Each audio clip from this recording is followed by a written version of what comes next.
Hey creatures, it's me, Harrold, and we're here in the Alchemy Lab talking about the new season of Peacemaker. Remember to like and subscribe.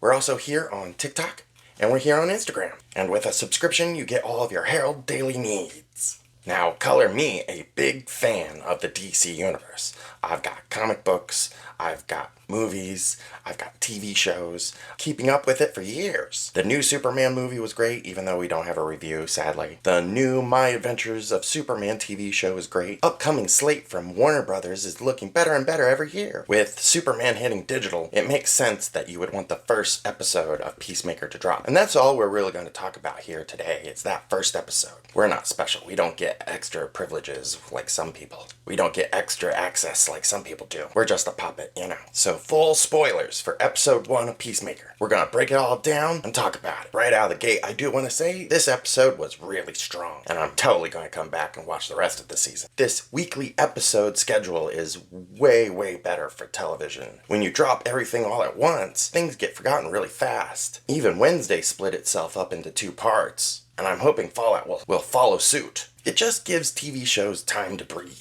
An whole episode is a lot of information to take in, and you want to remember it and talk about it over a length of time. Like the serials back in the 20s and 30s that they would run in front of movies. And that would bring people back because it would be a returning story. And then that morphed into television. Now here we are talking about Peacemaker Season 2. And after a really strong first season, this one just jumps right out of the gate. Overall, the show does have some great, strong characters that you want to come back to and see how they persevere in these horrible circumstances. A lot of them have borderline personality disorders, and it shows how they try to deal with that from day to day, especially in this new season. Everyone's out of a job after what happened in the first season, and Amanda Waller is also out of the picture, even though her daughter is here. So all of our characters are now really struggling to make their means. With all these heavy emotions, the actors really do pull through in this series, including John Cena, and showing us some super emotional characters. You connect with them really quickly, and they all have great comedic timing, which is important for a show like this, that balances both the heavy and the funny, and sometimes the supernatural and the sci-fi. This is the DC Universe after all. The show has a bunch of standout actors, John Cena included. You also have Danielle Brooks, Jennifer Holland, Steve Agee, and one of my personal favorites, Robert Patrick, Terminator 2 fame.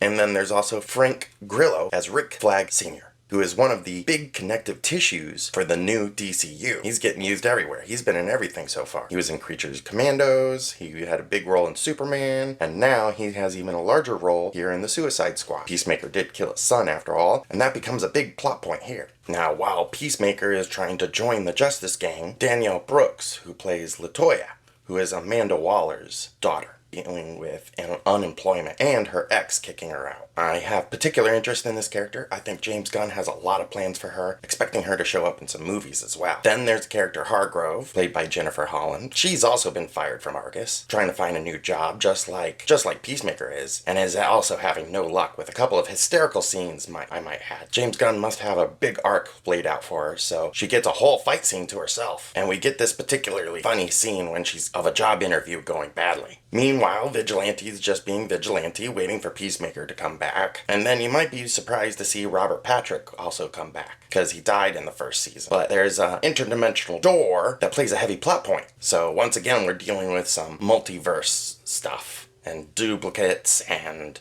alternate dimensions, which I thought James Gunn was going to deal with, but it looks like he's going to pull it in anyway, because once you deal with a multiverse, you could pull in all the old Supermen and all that like Flash did, but I really don't want to see that happen. I want to see this DCU survive on its own, which I do say has been a lot of fun so far. And then there's the appearance of the Justice Gang, Green Lantern and Hawkgirl specifically. We should talk about the last episode of Peacemaker Season 1, where the Justice League was edited in, and now there's a whole new DCU, so everyone was very curious on what was canon and what was not. But it looks like James Gunn solved that problem. He just went in and took the edit gun and just shot out the old cast and blew in the new one. and bam, new DCU. Deal with it. At the end of Superman, it looked like the Justice Gang was trying to recruit new members. They've got the Hall of Justice all set up. They just need some new members. And it looks like Metamorpho is joining. We've already got Mr. Terrific, but he doesn't really show up in this episode at all, except for like 2 seconds. And it's not even his likeness, so I don't know what's going on there. I want more Mr. Terrific. I need more Mr. Terrific. I need a whole Mr. Terrific movie. You can call it The Terrifics. It's based on a comic book. He puts together a team and they go and defend justice. It's a great comic book. He's already got